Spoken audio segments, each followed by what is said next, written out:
Na kwa hivi sasa mtazamaji, tunaungana na mwenzangu Kimaku Chege ambaye kwa hivi sasa yuko katika eneo la Kikuyu. Atakuwa anazungumza nasi kwa njia ya simu. Kimaku, iwapo unanipata, hali ikoje baada ya uharibifu mkubwa kushuhudiwa hapo jana ambapo mahakama iliteketezwa, maofisi za manispaa pia ziliteketezwa pamoja na ofisi za utawala? Hali ikoje kwa hivi sasa? Naam, mwenzangu Agnes, kama ulivyoelezea ni kwamba niko katika eneo bunge la Kikuyu, hasa katika stesheni ya polisi ya Kikuyu, ambapo jana maandamano yalishuhudiwa, makabiliano makali yalishuhudiwa kati ya waandamanaji na polisi. Waandamanaji walikuwa wanajaribu kuingia katika kituo cha polisi, ila polisi wakawakataza na wakajaribu kadri ya uwezo wao kuhakikisha hawakuingia.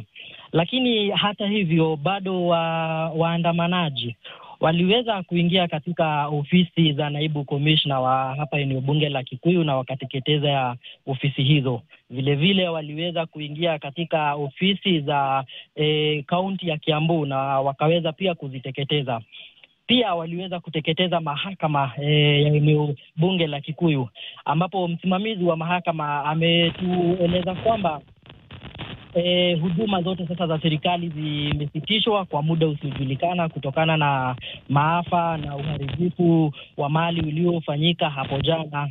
Na msimamizi wa mahakama akatueleza kwamba sasa itabidi waangalie katika faili walizokuwa wamezihifadhi kidijitali ili kuweza kuangalia na kuweza kupata zile rekodi, kwa sababu faili ambazo zilikuwa pale zote ziliweza kuteketezwa, ila kesi kama za jinai watashirikiana na wahusika kuhakikisha wamepata namna ama wamepata njia na suluhu ya kesi kama hizo. Kufikia sasa hakuna ripoti kamili ambayo imetolewa kutokana na uharibifu huo.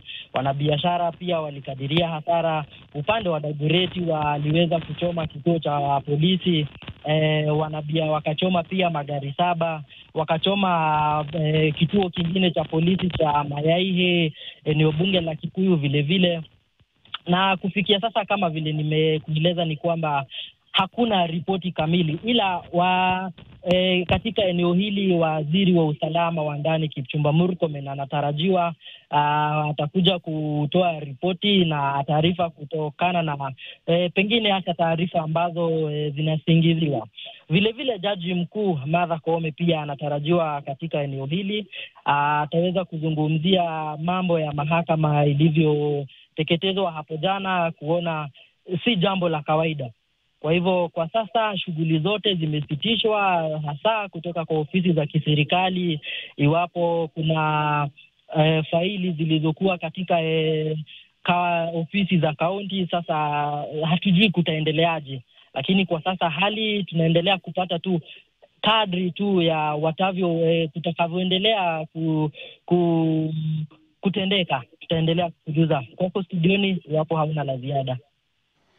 Asante sana mwenzangu Kimaku Chege. Mtazamaji, kwa muktasari tu baadhi ya yale masuala ambayo Kimaku Chege ameweza kutueleza kupitia njia ya simu ni kwamba kufikia hivi sasa waziri wa usalama wa ndani Kipchumba Murkomen anatarajiwa kuzuru eneo hilo la Kikuyu kutokana na ule uharibifu ambao ulitekelezwa hapo jana na waandamanaji, ikizingatiwa kwamba pia walijaribu kuvamia kituo cha polisi cha Kikuyu.